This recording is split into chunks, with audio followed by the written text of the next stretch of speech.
Naroda Shalby hospitals ખાતે 200 cancer વિજેતાઓએ તેમની સારવાર કરનારા ડોક્ટરોની સાથે તેમના વિજયની ઉજવણી કરવામાં આવી.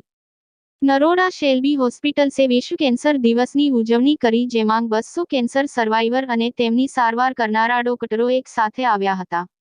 આ કાર્યક્રમ જીવન જીવવાની આશા અને કેન્સરને જીતવા માટે તબીબી વિજ્ઞાનની શક્તિની ઉજવણી હતી.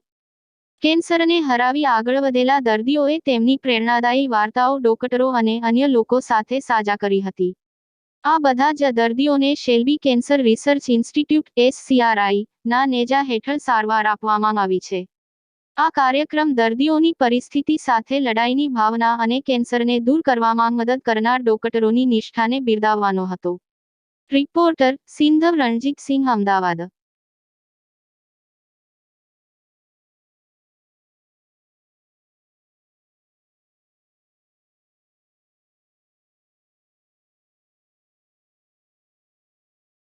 નમસ્કાર, મારું નામ ડોક્ટર રાકેશ શાહ. હું શેલ્બી હોસ્પિટલ અમદાવાદ ખાતે ક્લસ્ટર હેડ તરીકે કાર્યભાર જોઉં છું.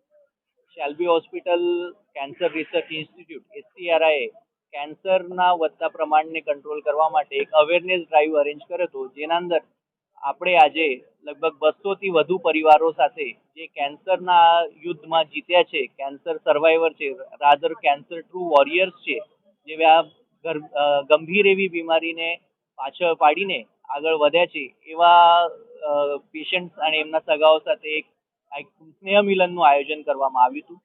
શેલ્બી હોસ્પિટલ પૂર્વથી પશ્ચિમ અમદાવાદ સુધી one of the biggest hospital chain which provides the comprehensive cancer care under one roof for all the patients.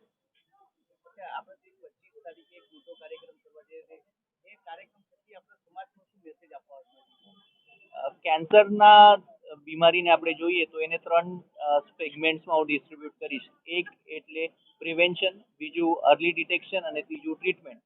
તો પ્રિવેન્શન માટે આપ બધાએ હેલ્ધી લાઈફસ્ટાઈલ અવેર કરવી જોઈએ. અર્લી ડિટેક્શન કેવી રીતે થાય? જ્યારે સમાજમાં કેન્સર પ્રત્યેનું અવેરનેસ થાય, જાગૃતતા થાય. એ અંગે શેલ્બી હોસ્પિટલ એક ભવ્ય વોકેથોનનું અરેન્જમેન્ટ કરે છે રિવરફ્રન્ટ ઉપર 25 ફેબ્રુઆરી 2024. તો એનામાં વધારેમાં વધારે લોકોને હું આહ્વાન કરું છું કે આ મહાયજ્ઞમાં, નોબલ કાર્યમાં આપ જોડાઓ અને આ કેન્સર પ્રત્યેના અવેરનેસ ડ્રાઈવમાં જોડાઓ. ત્રીજો એસ્પેક્ટ આવે છે ટ્રીટમેન્ટનો. તો complete comprehensive cancer treatment Shalby hospital અંગે દેવામાં આવે છે. અમારા એક્સપર્ટ, ક્લિનિકલ એક્સપર્ટ્સની team, super world state of the art infrastructure અને મનુષ્યબળ જે કમ્પેશનેટ કેર, સહાનુભૂતિપૂર્વક ટ્રીટમેન્ટ આપે છે, એ શેલ્બી કેન્સરનો એક ખાસિયત કહેવામાં આવે છે. મારું નામ ડૉક્ટર ભાર્ગવ મહારાજા છે. હું છેલ્લા 30 વર્ષથી કેન્સર સર્જન તરીકે કામ કરી રહ્યો છું. જુદી જુદી અનેક હોસ્પિટલમાં કામ કર્યા પછી અંતે હવે શેલ્બી હોસ્પિટલ ખાતે હું છેલ્લા 5 વર્ષથી કાર્યરત છું. કેન્સરમાં મુખ્યત્વે ગુજરાતમાં જોવા મળતા કેન્સરોમાં મોં અને ગળાનું કેન્સર, કે જે તમાકુ ખાવાની વાઇડસ્પ્રેડ હેબિટ ગુજરાતીઓમાં હોવાને કારણે એનું પ્રમાણ સૌથી વધારે છે. સ્ત્રીઓમાં સ્તનનું કેન્સર અને ગર્ભાશયના કેન્સરનું પ્રમાણ વધારે. પુરુષોમાં સ્મોકિંગને કારણે ફેફસા અને અન્નનળીના કેન્સરનું પણ પ્રમાણ ઘણું વધારે છે.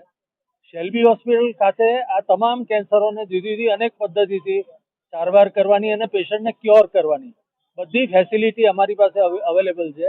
11 ડૉક્ટરોની ટ્રેન્ડ પેરામેડિકલ સ્ટાફ, એ બધાની ફેસિલિટીઝ અવેલેબલ છે.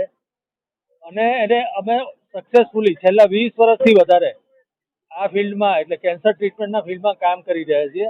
અને હવે વધારે કોન્સન્ટ્રેશનથી એટલા માટે કામ કરવું છે કે અમે જોઈએ છે કે ઉત્તરોત્તર દરેક વર્ષે કેન્સરના પેશન્ટોની સંખ્યામાં અગાઉના વર્ષ કરતાં વધારો ઘણો થવા માંડ્યો છે. મારી ગુજરાત સરકારને એક બીજી વિનંતી છે. અત્યારે ફક્ત આખા દેશમાં બિહાર, ઉત્તર પ્રદેશ, મધ્યપ્રદેશ અને મહારાષ્ટ્ર, એ 4 જ રાજ્યોમાં કેન્સર એ નોટિફાયેબલ ડિસીઝ છે. ગુજરાત આટલું પ્રગતિશીલ રાજ્ય હોવા છતાં કેન્સર એ નોટિફાયેબલ ડિસીઝ નથી. એને કારણે મુશ્કેલી એ થાય છે કે સૌરાષ્ટ્રમાં કયા કેન્સર વધારે કોમન છે, દક્ષિણ ગુજરાત, મધ્ય ગુજરાત, ઉત્તર ગુજરાત, એમાં કયા કેન્સર વધારે કોમન છે, એના વિશે ગવર્મેન્ટ પાસે કોઈ સ્પષ્ટ આંકડા છે જ નહીં. અને જો સ્પષ્ટ આંકડા ન હોય તો અર્લી ડિટેક્શન કે કેન્સર સ્ક્રીનિંગ એનો સ્પષ્ટ પ્રોગ્રામ આપણે ચાલુ જ ના કરી શકીએ.